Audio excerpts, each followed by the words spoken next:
Hello and welcome to another discussion session on your program this morning. Now it's good to have you here today. I am Eshomomo Imodu.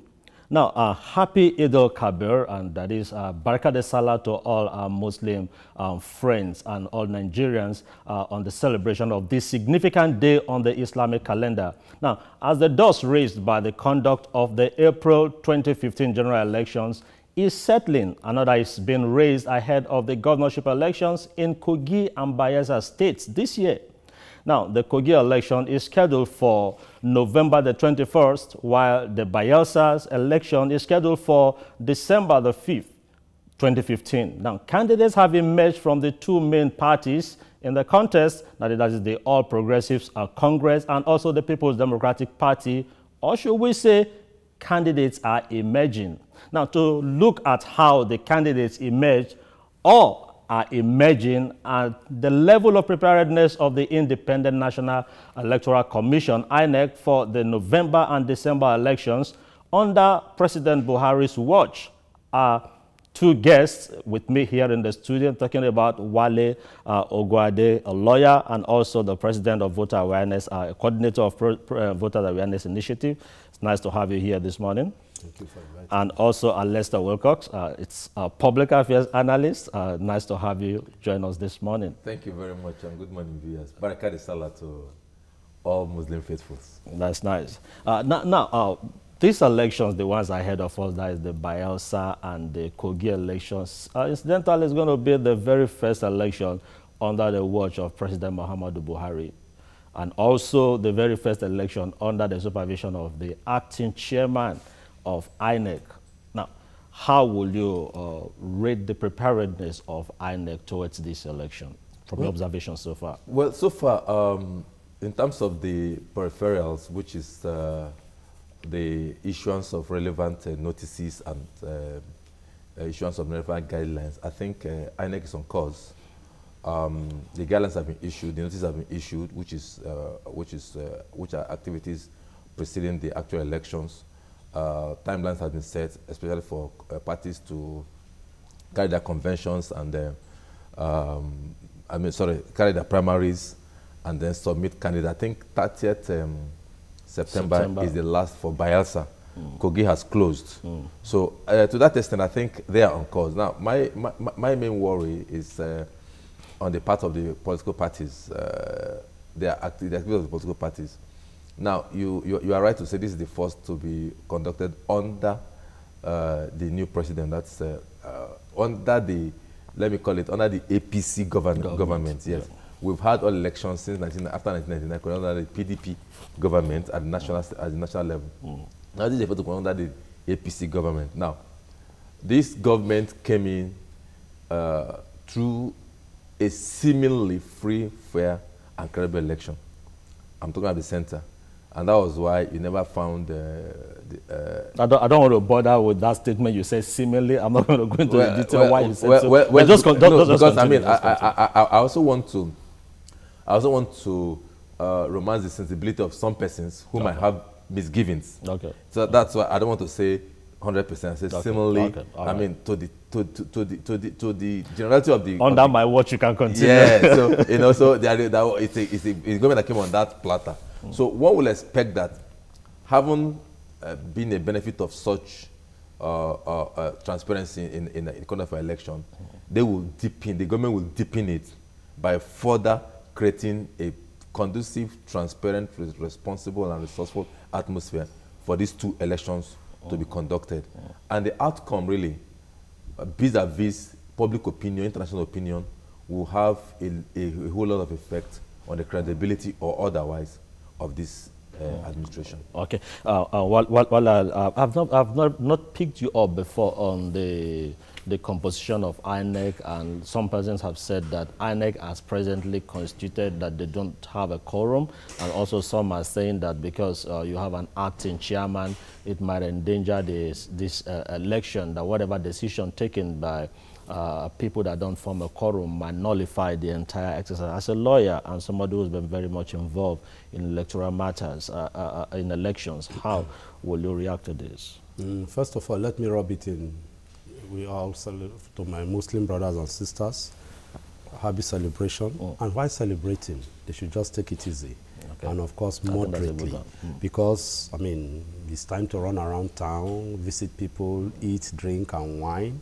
And while drinking, whining, and running around, they should take it easy so that, of course, the celebration does not turn sore. And having said that, for INEC, as far as I'm concerned, and having looking at the Electoral Act and, of course, the Constitution, the quorum as provided for is that the people who are there, if we have 4 commissioners sitting, definitely 2 will form a quorum. If we have 5 commissioners, 3 will form a quorum. And of course, for now, the acting chairman is in the position of the chairman. That is the position in the eyes of the law, because obviously she is the one giving out all the various directives and so on. So to me, we have no problem about that. Really, most of the time, I'll just resort to Apatora's principle here, that for forms of government, let fools contend. It's not about who and what. The procedure has already been met. If it is the fact that maybe there is no, the office of the acting chairman or the office of chairman is not occupied, there is the office of maybe one of the directors or one of the commissioners is just saying, yes, the commissioner is the one in charge, then okay. Because I remember some time ago, immediately after Maurice Iwu left, there was this Shoyabi who was the head before the whole other commissioners were appointed and before Jega was brought in. The commissioner did not stop working, and of course they were doing all the things that they need to do. So be that as it may, about the composition and about the function and functionality of INEC, as far as I'm concerned, they are on course. And don't forget that it's not as if these people are foolish. They have a whole legal department in that system, in that setup, and I don't think it's difficult for the president to appoint a chairman if he thinks it is the, let me just pick you on that now. In a lot of our agencies, there are legal departments, but that does not remove the fact that when litigations come up, courts take certain decisions despite legal advice given by the legal departments. All I'm saying in essence is some persons have said, some lawyers have said that, yeah, let's say the cabinet of INEC now, short of the word to use now, you ought to have 12 national commissioners with the chairman making 13. And that with 3 of them there now, that they cannot form quorum, and that you cannot build something. You cannot build something on nothing. So whatever decision they take, if they don't have a quorum, now you are given a different perspective that what the law says is those that are there. So even if it is 3, now, will it be safe for us as a people to go ahead with this election, bearing in mind that there is a possibility that litigation might come up, and whatever step we take, if litigation now come and now turns the other way around, will it be good for the system? Shouldn't we take the decision we need to take now before exposing ourselves to certain dangers that might come up? Unfortunately, they are lawyers and they are lawyers. It's not as if one is trying to say that he's a saint, but I say they are laws and are lawyers. You see, lawyers interpret legal issues based on their own sentiments and views. But the law is there. If you read the provisions of the law, you look at them, then you are now, if you want to interpret it positively or negative, good. But the law cannot be changed. I'll jump out of it and come back. It's just like the issue of Saraki that just happened this week. When the ICPC, the CCT brought his charge against him, instead of him to go and face his name, the charge there, he started running up and down. Lawyers were the one advising him to start running up and down. At the end of the day, did his chicken not come home to roast? That's what we are saying. And people like us, from ab initio, we said, no, go to the go to that tribunal. We as lawyers, we know what to do. He may not have been, he won't even be dogged. He won't have been dogged at all. Because right at this, in there, that will start the legal works. The fireworks will start. When they start all the wahala, the judge will say, okay, we'll come and be going, they will come and be going till at the end of the day, they will say, okay, they forget it. But because of the way some legal opinions were given, and this one now I'm saying that for INEC, the law is that the Errors Interpretation Act says that what the quorum is the number of people as on ground as at the time. Okay. Well, I'll definitely have to bring you back on this specific issue so that we have a detail. I'm yours for the taking. Like Obasanjo would do. I did campaign. Okay. I have a correspondent standing by in Rivers State. He was in Bayelsa to monitor the Bayelsa election, and he's standing by, I think, on phone to give us insight to what he observed while on ground. Now, Uche Okoro, nice to have you join us this morning. Morning, Mr. Shaw. How are you doing? I'm doing fine. Now, talk to us. How was the Bayelsa election? You were on ground in Bayelsa. You monitored from the very beginning and up till the end of the whole exercise. But at the last count, we learned that the APC headquarters in Abuja decided to cancel that election. Now, what exactly did you observe in the conduct of this primary? Hello? Hello, Uche, yeah. Did you get my question? All right, could you say your last sentence again, please? Okay, I said you observed the Bayelsa primary. What exactly would you like to say? What were your observations from the conduct until the very time the results were announced? Well, in terms of the conduct, I wouldn't say I came out of that event with any surprises, because in recent times, especially this year, hardly have I ever attended any political event such as that where there were no disagreements and where there were no back and forth by supporters of various aspirants. Even here in Rivers State, where Dakuku Pitusai was the consensus candidate of the APC, he didn't have any persons contesting with him. Even on that day when his candidature was ratified, there were still some disagreements. So if you ask me what I think about the Bayelsa incident, I would say it didn't come up to me as a surprise. Such disagreements are quite normal. I didn't expect anything. I didn't expect a smooth ride in Bayelsa State. So what happened in Bayelsa State was not a surprise at all. Not a surprise in the sense that, was it crisis-free? Were there the talks take over the venue of the primary? Was there proper accreditation of delegates?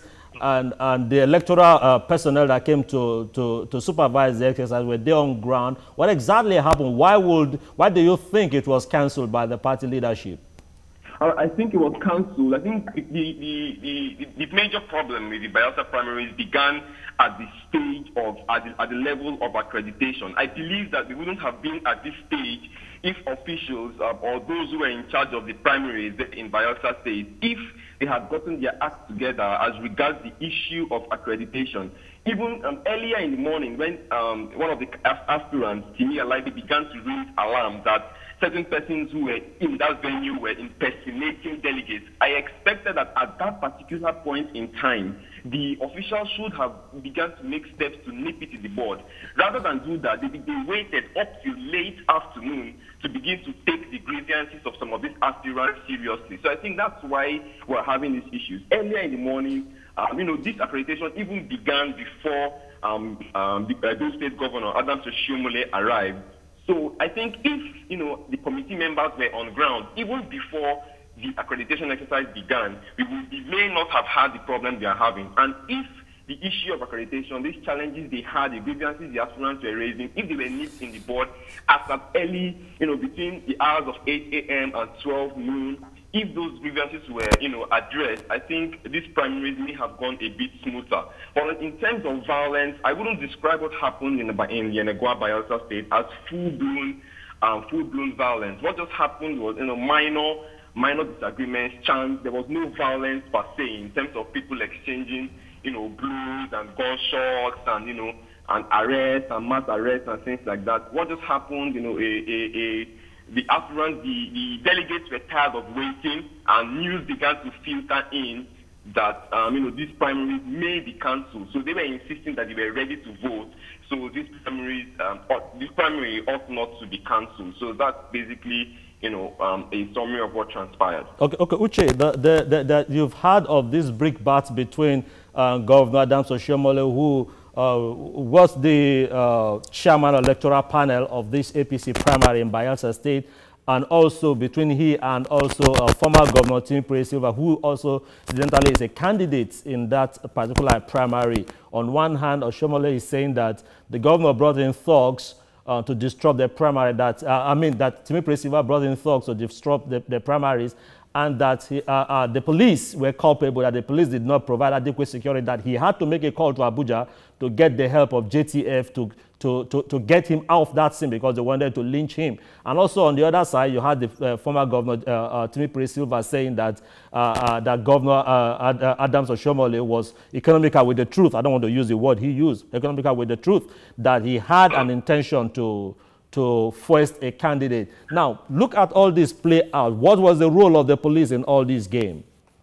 All right, I'm very happy you asked that question, Mr. Eshomomo, because one of the very first things that you would notice the moment you begin to approach this Samson Siasia Sports Complex in Yenegua is heavy presence of security men, especially policemen. So if anyone tells you that the policemen were culpable in the sense that they did not provide adequate security, I would not agree, because in Bayelsa State, according to some visuals and pictures which has been aired on the station, you would see various formations of the police there. There was SARS, there was the the SPU, the Special Protection Unit, there was the anti-crime unit and anti-vice. So different formations of the police were fully on ground.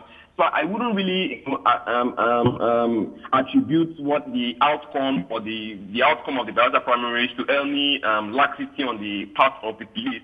But in terms of what the accusations against the Oshomole by rather the counter accusations between Governor Adams Oshomole and former Governor Timothy Silva, you wouldn't blame former Governor Timothy Silva to an extent, because he had, I would say majority of persons who were there, he seemed to have more support. Okay, so persons began to feel that they felt that it was obvious that the man had the support.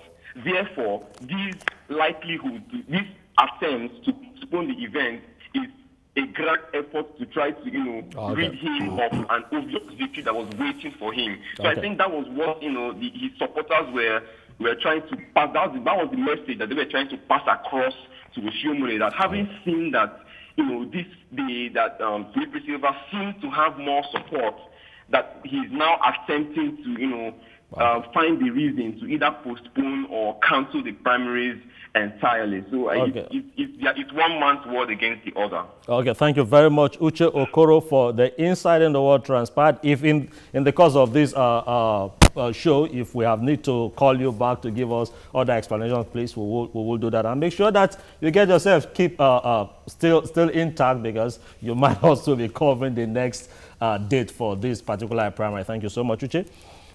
Just before I come to you, I'd like us to quickly go on this break, and we'll be right back. Please do stay with us.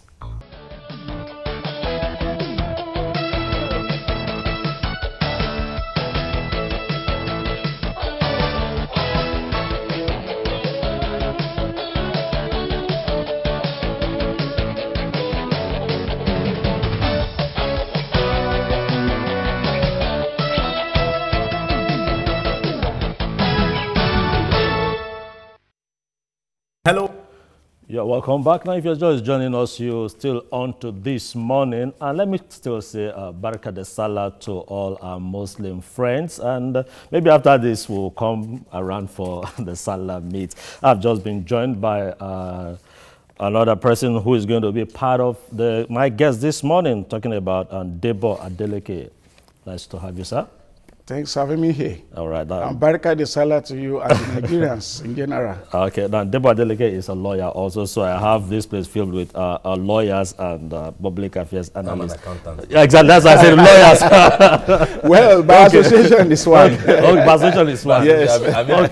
Okay, gentlemen, you listened to the phone interview with my colleague who monitored this the primary in Bayelsa State, and you must have also heard the statement by the Governor Adams Oshomole, the statement also by Timothy Silva, and also the statement by our correspondent on ground. Now, let me start with you.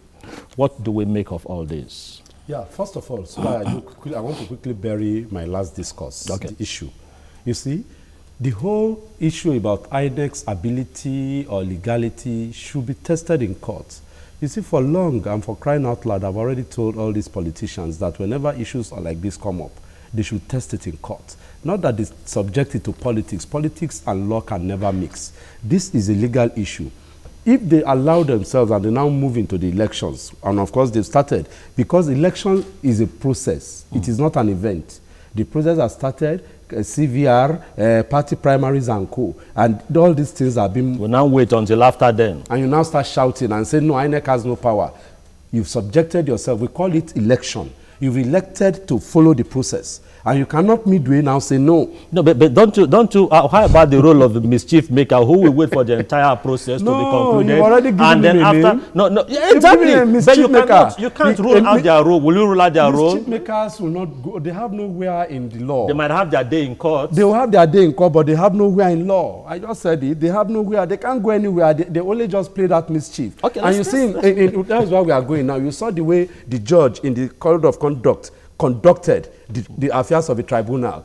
That's what we've been clamoring for all the while, that no, the courtroom the judge should be in charge of the courtroom. Once a mischief maker comes, you say yes, state your case, let's see how it goes and so on, and you get it out so that the whole system is clear. Anyway, now coming back to the issue. The politician and the political class, they know this is not the first time they are organizing primaries. They know that indeed there will be crisis. The accreditation process, the security process, the various rules and regulations, if they are not on top, then definitely there will be problems. And unfortunately, this is a litmus test for both INEC and the APC government. I'll rest my case at that for my colleagues to contribute. I tell you, if I'm disappointed or if I'm surprised at what is happening there, I must be lying to you because I expected it. In the whole country, the people of the South have refused to learn civil election rules. It has always been the problem with the South. And part of the Southeast. Now, maybe the Southeast is even trying to get themselves aligned with other part of the country and in the other part of the world. The South has never known what is called legitimate election. Since 1999, it has always been this kind of abracadabra, imposition, carry go, one man. Are they alone in this? They are alone because they have refused. They are look, and I'm being blunt here. They are alone. It's shameful. I'm from that region, and it's shameful that they have not understood. Look at the election cases in the election tribunal after the fallout of the 2015 election. The worst cases are in Rivers, Akwa Ibom, Delta. The terribly worst case that you cannot even, that even a child can see and say, oh God, this one too much. Right from time of all it has been carried go. Go to Port Harcourt. Election has never held in Rivers State, and I make both to state. Election has never held in Rivers State after 1999. 2003, there was an election. There will be gunshots in the morning everywhere, and by 12 o'clock, and by 4 o'clock, results are out. All the will score 2.something million. And in terms of Mechi, 2.something million. In terms of when first time Jonathan, 2.something million. This time around, when there was rain, trouble everywhere, before you know it, Wike has released 1.4 million votes for the president. No debt. So you can, you can imagine the mentality of these people. It's my people, and it's shameful because I am here preaching. Look, I mean, while Ogwadi is going about the whole place, preaching good election awareness and everything. I'm here talking from radio station to radio, encouraging people how to behave and align themselves with the Committee of Nations and behave like. But the people back home, they believe in gangsterism, they believe in ballot box snatching, they believe in violence. They can kill as many as they want to just because of election. So I'm not surprised. Kogi did a primary, and even the losers saw that this is a primary where a result is reflective of the mood of the people. Aldo Abubakar won by 1,300 votes. About that. The person that came second came with about 700 and something votes. The third person came with about 700 and something votes. You saw the primary that took place in Lagos when General Muhammad Buhari emerged. Look at the differences in votes, up to the point that Kwankwaso got more votes than Atiku. Rochas had, so this is a primaries where there can never be a primary where one person will score the votes and the next person. I'm coming just a second. How did Silva emerge as PDP candidate in 2003? And 7 when he emerged. How did he emerge? Jonathan scored all the votes, and then gave about 10 votes to Sylvia, 3 to Dokpolo. And then when the issues turn around, Sylvia emerged just with 10 votes in a primary. So that is the issue. They have not imbibed that electoral culture. Okay, and they will not. Okay, let me just quickly take this from you. Now, what's going on in Bayelsa? How worrisome is this? First and foremost, it is most unfortunate that some Nigerians, they do not want to go by the progressive wind of change that was blowing across the political landscape in the country as epitomized in the last election in May 2011. 2015. There is the wind of change that we are having now. It's like a raging hurricane against which the old redundant order will not be able to stand. And anybody who fails to go along with that change, positive change, will have himself to blame. It is no longer business as usual. It is most unfortunate that after that election, and where we are just thinking of even a sigh of relief, that at least for once there is sanity in the political arrangement in Nigeria, that some people will still refuse, like my colleague said, the two previous, my colleagues, it is unfortunate that some group of people, because of their personal, selfish aggrandizement, just want power at all costs without even knowing the art of governance. They are not there to serve you and me and the poor masses. They are there to amass wealth. So when the system that they used to know by going through the economic sabotage of the country, when that seems to be not paying off again, then they all run en masse into politics without any iota of technical know-how as how to govern and to what is there to govern. So we do have a very critical challenge in our hands. Now, we'll quickly go on this break and we'll be right back with this program. Please.